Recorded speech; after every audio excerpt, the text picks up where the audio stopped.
देश भर में शुक्रवार से पेट्रोल और डीजल के नए रेट जारी किए गए हैं। पेट्रोल की कीमत 3.14 रुपए प्रति लीटर बढ़ाकर 97.77 रुपए कर दी गई है, जबकि डीजल 3.11 रुपए महंगा होकर 90.67 रुपए प्रति लीटर पहुंच गया है। इस बीच मध्य पूर्व संकट के चलते तेल कंपनियों ने सीएनजी की कीमत में भी बढ़ोतरी की है। शुक्रवार से सीएनजी की कीमत में 2 रुपए प्रति किलोग्राम की वृद्धि हुई है। दिल्ली में सीएनजी की नई दर 79.09 रुपए प्रति किलोग्राम हो गई है। वैश्विक स्तर पर कच्चे तेल और गैस की सप्लाई प्रभावित होने से अंतर्राष्ट्रीय बाजार में क्रूड ऑयल की कीमतों में लगातार तेजी बनी हुई है। इसका सीधा असर भारतीय तेल कंपनियों और आम उपभोक्ताओं पर पड़ रहा है। बढ़ती लागत और भारी नुकसान के बीच सरकारी तेल कंपनियों ने आखिरकार पेट्रोल और डीजल की कीमतों में बढ़ोतरी कर दी है। तेल सीएनजी बढ़ने का सीधा असर आम जनता पर पड़ रहा है। तेल के दाम बढ़ने पर लोगों ने क्या प्रतिक्रियाएं दी हैं, सुनिए। परेशानी तो होएगी सर। अभी तो आज तो स्टार्टिंग है, तो अभी तो क्या बताऊँ, पहले ही भर रखा है, फर्स्ट टाइम भर रहा हूँ। महंगाई तो है, काम है नहीं, और वर्क फ्रॉम होम और कर दिया तो कस्टमर आएंगे नहीं, तो हमें तो दिक्कत होगी, है ना। इसलिए अभी थोड़ा सा जल्दी भी है। भैया देखो, हम तो यही कहेंगे, जो देश के साथ हो रहा है वो हमारे साथ हो रहा है।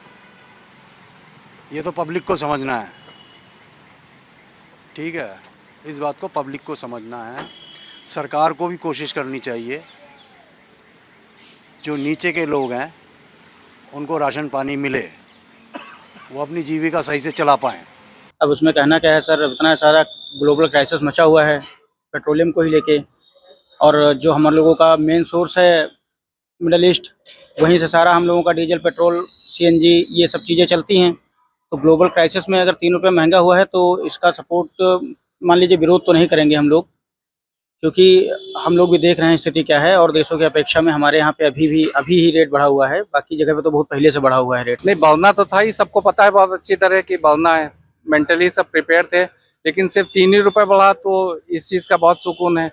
अगर मोदी सरकार है तो कम से कम इस चीज़ की वो है कि पूरी दुनिया में सब जगह पेट्रोल और डीजल के दाम इतने बढ़ चुके हैं, लेकिन फिर भी यहाँ पे जो है 3 ही रुपए बढ़ा तो हम लोग तो खुश हैं, कोई बात नहीं। जिस तरीके से पेट्रोल के और सीएनजी के रेट बढ़ रहे हैं, आगे चल के बहुत तकलीफ होने वाली है।